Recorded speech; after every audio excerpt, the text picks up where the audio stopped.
very much. Being of Polish heritage, I'm very prone to tears, so try not to do that again. I would like to thank Imam Rafat Mohammed, Father George Ayub, my family, my friends, here they come, campaign workers, donors, colleagues, and voters. As you can see from the blessings, we are a multi-religious city, and we intend to stay a peaceful, multi-religious city. We have very terrific representatives from many different parties who worked on my campaign. There was no such thing as one or the other. This is Mississauga as it always should be. He pulled this country's finances out of third world status with 4 balanced budgets. And it was a great honor today to have his good wishes. When he was asked what made a good leader, why was he a good leader, he said, I inspired, I motivated, and I challenged. And he worked incredibly hard. And he was very patient with MPs like me. So I aspired to lead as he did. I think Gerbax Smelly is here. He was parliamentary secretary to His Royal Highness at one point. If you're here, Gerbax, I love you. We have significant areas to tackle, and I think they've been made very clear during the election campaign, so I'm not going to bore you with long details, and I've been warned by Steve Mahoney that he has to be out of here in time for the hockey game.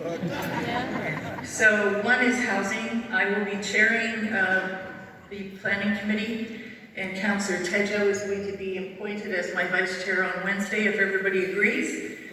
Our first task force meeting with many reputable developers and builders and our excellent planning staff is booked for July 10th. We're not wasting any time. We're going to streamline approvals and we're going to incentivize builders. And we have a second panel for purpose-built rentals to follow. At the region, the battle is over. We have 3 strong mayors who will be giving powerful messages to Queen's Park and to Ottawa. Our first task is to raise our social services funding from 60% of other large regions like Halton and Toronto.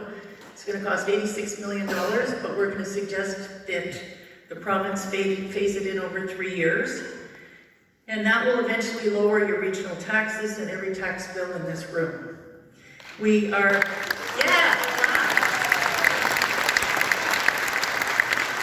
we're going to press the federal government to take full financial responsibility for refugee housing and job creation for refugees. And I'm already booked to meet Minister Calandra on July 2nd, and it will be my first order of business. Budget, we are on Wednesday appointing a new budget chair, Councillor Butt from Ward 11, and the vice chair, Councillor Dasco. And I can tell you that the worst penny pinchers on council. So your budget will be in good hands.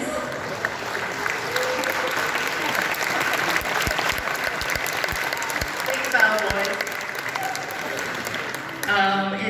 We're going to change budget. Instead of having one meeting at the end of the year when all the decisions are made, we're going to meet quarterly. Each councillor will meet quarterly with their constituents and bring back your opinions on what we should be doing with sanitation. And I see we have some of our good friends outside.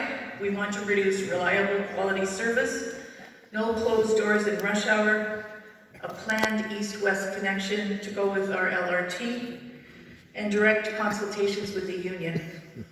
They are quietly showing their strength and their passion this evening, and I respect that.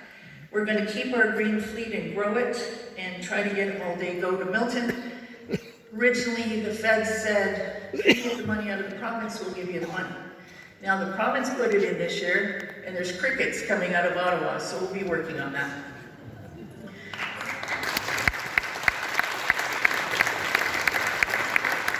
Crime and safety are a big issue on the election trail.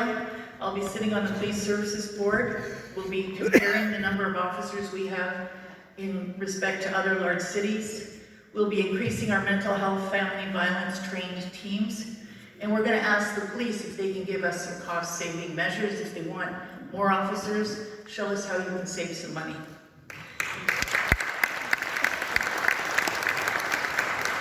And my favorite one is Healthy Communities. I built a youth hub up in Malton, has had 60,000 visits since October. We feed 200 kids a day up there that go to school without breakfast or lunch. And we're already working on one in Ward 3, Glen Forest. And for many of these projects, we're going to try to meet with levels of government that will fund it, and we're also going to go to the private sector. We're going to try to revamp this old building. This part of it is gorgeous, but the rest of it needs a big facelift. We're going to enliven City Centre, and we're going to increase facilities and funding for arts and festivals.